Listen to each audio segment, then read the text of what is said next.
All right, we're about to dive into something pretty wild. It's a fascinating and, let's be honest, super controversial theory from a book called The Gods of Eden by William Bramley. We're going to unpack the book's main idea, which tries to tackle one of the biggest, darkest questions about our own history. And that question is this: why? Why is human history just one long, bloody story of us fighting and destroying ourselves over and over again?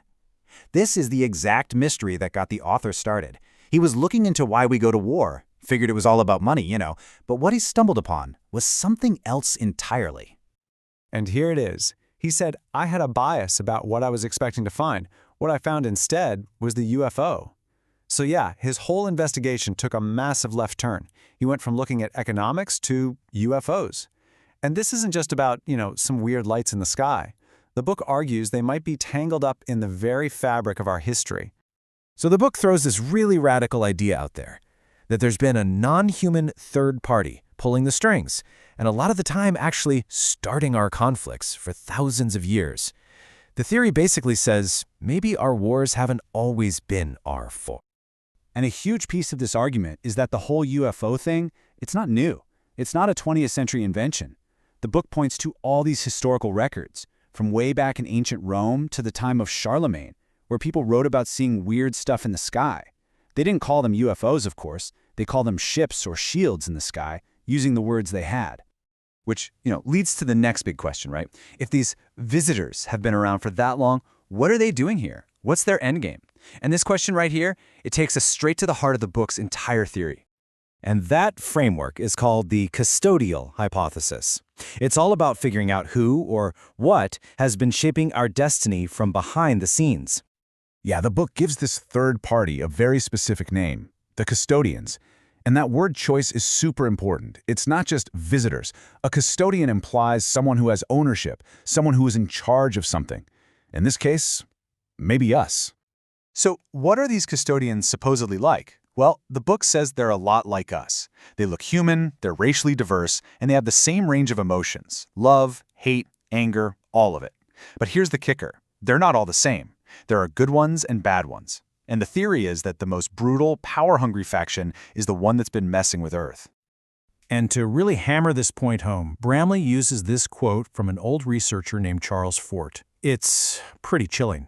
The idea that we're seen as useful, that some other beings might have a legal right to us, like livestock. Wow, that really crystallizes the darkest part of this whole theory, doesn't it?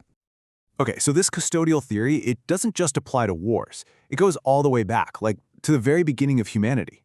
It presents this totally different origin story that flies in the face of what science tells us today. The book really lays out two competing stories. You've got the modern view, right? That we evolved from slime to fish to monkeys and eventually to us. Then it offers what it calls the ancient view, pulled from old Sumerian and Mesopotamian texts, which tells a completely different story, that we were created on purpose by an ET society.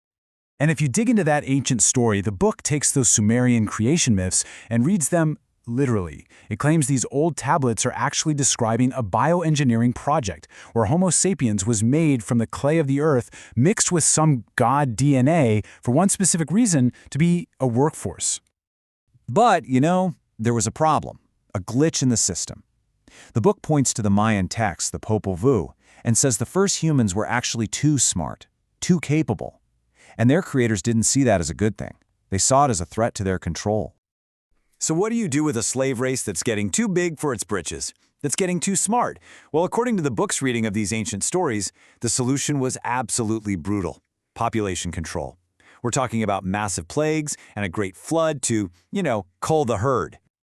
Okay, but how could a system like that last for thousands and thousands of years? It's a fair question. The book argues it was done using a really sophisticated toolkit of social and spiritual control. Let's take the Garden of Eden story. The theory completely reframes it. Those two forbidden trees, they weren't real trees. They were symbols for two types of powerful knowledge that were kept from us on purpose. First, a real understanding of ethics and justice. And second, the knowledge that we are spiritual, immortal beings. But why? Why would they hide that from us?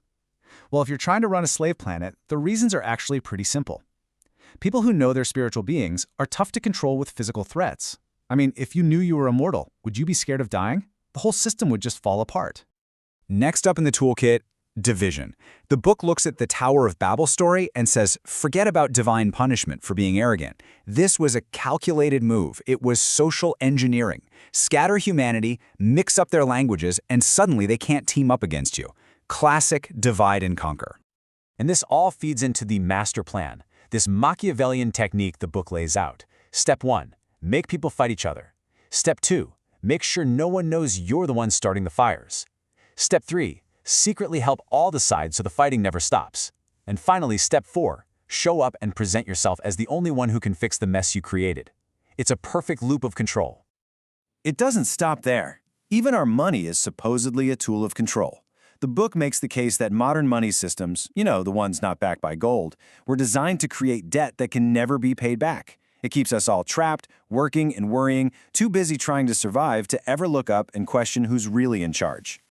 So, okay, if these custodians are the puppet masters hiding in the shadows, who are their puppets? How do they actually get things done down here on Earth? The book says they use a hidden network of human organizations that have been around for ages. And this network gets a name, the Brotherhood. Now, the theory is that this group actually started with good intentions, trying to preserve hidden spiritual knowledge. But somewhere along the line, it was taken over, corrupted from the inside out. Its different branches throughout history became the unwitting, or sometimes very witting, agents for the custodians. So this kind of gives us a pyramid of control, right? At the very top, hidden from view, you've got the custodians. They're the ones pulling the strings. In the middle, you have their agents on Earth, this brotherhood, working through secret societies. And what do we see down at the bottom? Human society. All the visible conflict and control that shapes our history. And that really brings us to the final mind-bending question the book leaves you with. What if the whole story of human history that we've been told isn't the real story? What if it's been engineered? What if our endless wars and struggles aren't just a flaw in our nature, but the result of a deliberate, ancient design? It's a heck of a thought to chew on.